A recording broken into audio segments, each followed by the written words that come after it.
बिस्मिल्लाहिर्रहमानिर्रहीम। अस्सलाम वालेकुम वीवर्स। आज आपको कुछ ऐसी चीज़ें टॉन्सिल्स के लिए बता रहे हैं कि ये आप इस्तेमाल करते हैं तो इससे टॉन्सिल्स में गले की अंदरूनी सूजन कम होगी, जरासीम मरेंगे और बलगम नरम करके निकलेगा। इस तरह कुदरती तौर पर टॉन्सिल्स का गले की सूजन का इलाज होगा और बार बार इन्फेक्शन भी नहीं होगा। इसके लिए आपको ये जो चीज़ें देख रहे हैं चाहिए। तो सबसे पहले तो अगर गले में तकलीफ़ होती है तो खाने पीने में एहतियात करनी है। ठंडा पानी, आइसक्रीम, कोल्ड ड्रिंक्स बिल्कुल ना पिएं। ज़्यादा मिर्च मसाले और सख्त चीज़ें जैसे चिप्स पापड़ वगैरह ना खाएं। नीम गर्म पानी का इस्तेमाल करें। ज़्यादा बोलने या चिल्लाने से परहेज़ करें ताकि गले को आराम मिले। सबसे पहले मैं आपको बता रही हूँ अदरक की किस तरह काम करती है। ताज़ा अदरक को आप रस निकाल कर उसके रस में थोड़ा सा शहद डालकर अगर आप पीते हैं तो इससे गले की खुश्की और दर्द ख़त्म होता है। गले की जलन, बलगम और इन्फेक्शन में भी तेज़ी से असर होता है, आराम मिलता है। अदरक को आप कहवा बनाकर भी इस्तेमाल कर सकते हैं और 1 से 1.5 इंच अदरक का रस ताज़ा निकालकर उसमें शहद मिलाकर भी इस्तेमाल कर सकते हैं। ये भी टॉन्सिल्स का गले की सूजन का बेहतरीन इलाज है। दूसरा तरीक़ा है छोटी इलायची। अब छोटी इलायची जो होती है इसको चबाने से अगर 2 से 3 दाने लिए और इसको चबाते हैं तो गले की ख़राश और खनखार में फ़ौरी आराम आता है। इसका जो तेल हम चबाने से निकलेगा गले में जाएगा, इससे गला खुशबूदार तो होगा, साथ साथ बैक्टीरिया भी मरेंगे। तो आप इसको इस तरह इस्तेमाल कर सकते हैं, कहवा बनाकर भी इस्तेमाल कर सकते हैं। तो गले की तकलीफ़ के लिए छोटी इलायची भी फ़ायदा करती है। अब तीसरी जो चीज़ है वो है सौंठ पाउडर। सौंठ पाउडर सूखी हुई अदरक को कहते हैं। जब ताज़ा अदरक को खुश्क कर लिया जाता है, सुखा लिया जाता है तो वह सौंठ कहलाती है।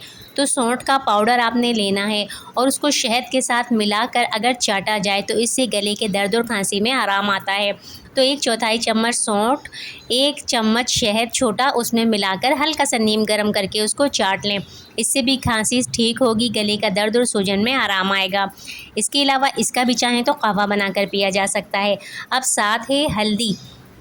तो हल्दी को आप इस तरह नहीं इस्तेमाल कर सकते, इसको नीम गर्म दूध में डालें, उसको मिक्स करें, चाहें तो थोड़ा शहद मिलाएं और उसे गर्म हालत में पी लें। इससे गले की सूजिश और इन्फेक्शन ठीक होगा। हल्दी भी बहुत अच्छी है, ये एंटीबायोटिक होती है, गले के लिए फ़ायदेमंद होती है। इसके अलावा जो चीज़ है मुलट्ठी। अब मुलट्ठी जो होती है वो गले के लिए बहुत ही शानदार चीज़ है।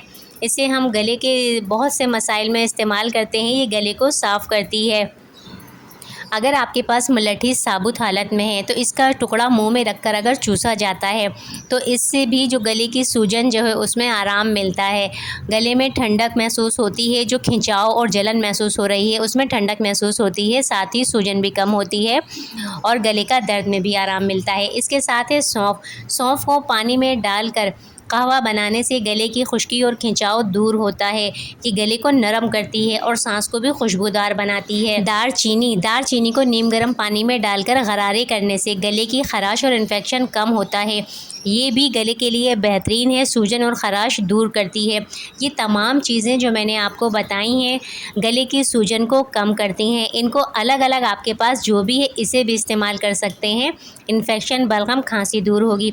अब आपके पास ये तमाम चीज़ें हैं तो भी आप इन तमाम चीज़ों से इस तरह से कर सकती हैं कहवा बनाने के लिए कि आपने सबका एक एक टुकड़ा लेना है। सौंफ 1 छोटी चम्मच, सौंठ का छोटा 1/4 चम्मच, छोटी इलायची 2 अदद, हल्दी आधी चम्मच और शहद 1 चम्मच। इन तमाम चीज़ों को लेकर आप 2 कप पानी में उबालना है। हल्दी आपने 1 चुटकी डालनी है उबलते पानी में। ये तमाम चीज़ों को एक एक छोटे छोटे टुकड़े डाल के इन्हें अच्छी तरह उबालना है। जब ये उबल जाएगा तो इन्हें छान कर नीम गर्म हालत में शहद मिलाकर पीना है। इससे भी गले की सूजन, खर्च और दर्द में आराम आता है। इसको आपने रोज़ाना 1 टाइम पिएँ, सुबह या रात में पिएँ। ज़्यादा तकलीफ़ हो तो 2 दफ़ा ले सकते हैं। कुछ दिन मुस्तकिल पीने से गले के टॉन्सिल्स ठीक होंगे, खराश और सूजन भी काफ़ी कम होगी। एहतियात करेंगे इंशाअल्लाह गला बिल्कुल ठीक होने लगेगा। वीडियो पसंद आई हो लाइक कमेंट शेयर ज़रूर कीजिएगा। इजाज़त दीजिए, अल्लाह हाफ़िज़।